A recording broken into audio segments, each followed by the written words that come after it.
5 minutes in. Is Kenna supposed to remind you?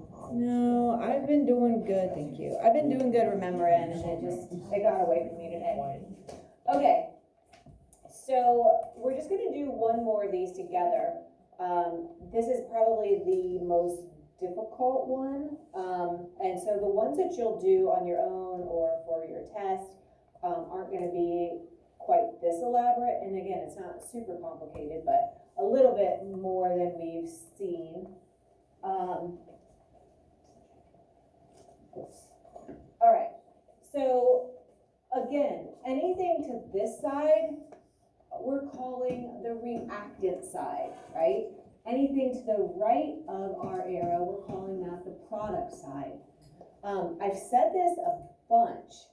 Clayton, will you close it up for now? I've said this a bunch, but the only options that we have for fixing fixing an element that doesn't have enough of the elements is to put a coefficient.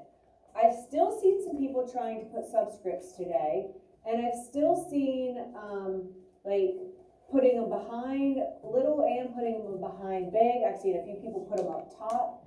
Your only possible locations for coefficients come directly in front of the element or that compound, okay?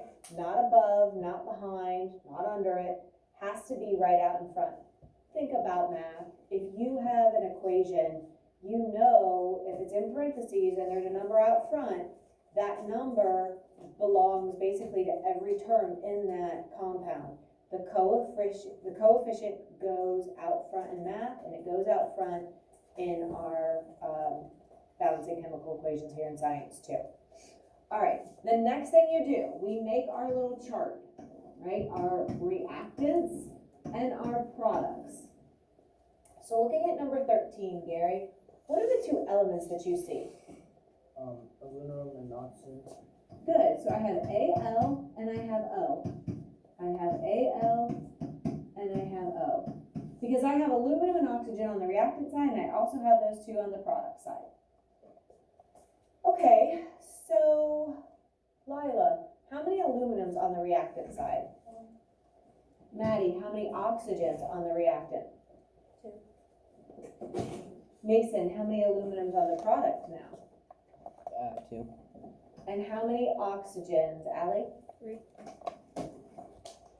Well, nothing matches. Right? Nothing is equal. 1 doesn't equal 2, and 2 doesn't equal 3. So I'm definitely going to need some coefficients. Where do you want to start? Which element? Which one do you want to start with? Audrey, what looks good? Okay, let's start with aluminum. You could start with either, but we'll start there. All right, so you ask yourself, which side is low? Brandon, which side is lower? The reactant aluminum or the product aluminum? Very good. So my only option is to put a coefficient here, aluminum on the reactant side. So I'm going to need a coefficient. And to determine what coefficient that is, you just have to ask yourself, what can I multiply by 1 to get a 2? Seeing some peace outs, right? A 2. Here's the thing that I've seen a lot today. People don't put the coefficient.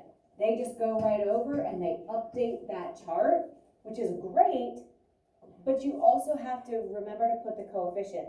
In my mind, I always write the coefficient first, and then I use that to actually update my chart. So write the coefficient first so you don't forget, and then update the chart from that coefficient. So 2 to my unwritten 1 changes this to a 2. So great, my aluminums are back in action, right? They're balanced. 2 equals 2. Where do we go from here? We have to use whole number coefficients. So what can I do, Mason? Multiply the 2 by 3 and the 3 by 2. Ooh. Those common multiplicative. Okay, so we want to make both of these a 6. Is that what you're saying? So if you look at this, the easiest way to think of it is you can actually just multiply those two numbers, right? They're using that, and you use that good language, they're using that least common multiple that they both share. They both share a 6, they both share a 12, they both share, 24, 18. Like there's a lot of multiples that they share, but the least common one that they share is that 6. So really just multiplying the 2 and the 3 by each other will give you the least common multiple that they share. So from there you can kind of work backwards. If we're looking at the oxygen on the reactant side, what do I have to multiply by 2 to get my 6? And Mason said that that had to be a 3, correct? So 3 times 2 does get me that 6. And then what can I multiply by 3 to get my 6? Aria? What can I multiply by 3 to get 6?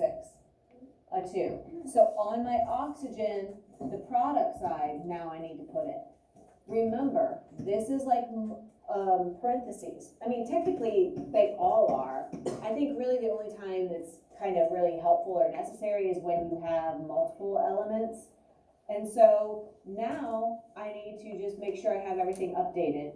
2 times 2 distributes and updates that to a 4. My 2 times 3 did get me to my 6. So my oxygens are still good, but what problem do we have now, AJ? The 2 and the 4 don't have that. They do not equal each other. So which side is low, Caleb? The product or the reactant for aluminum? Okay, so I'm gonna have to build up my reactant. Well, we already had a coefficient of 2 there. What do we really need that coefficient to be now? 2.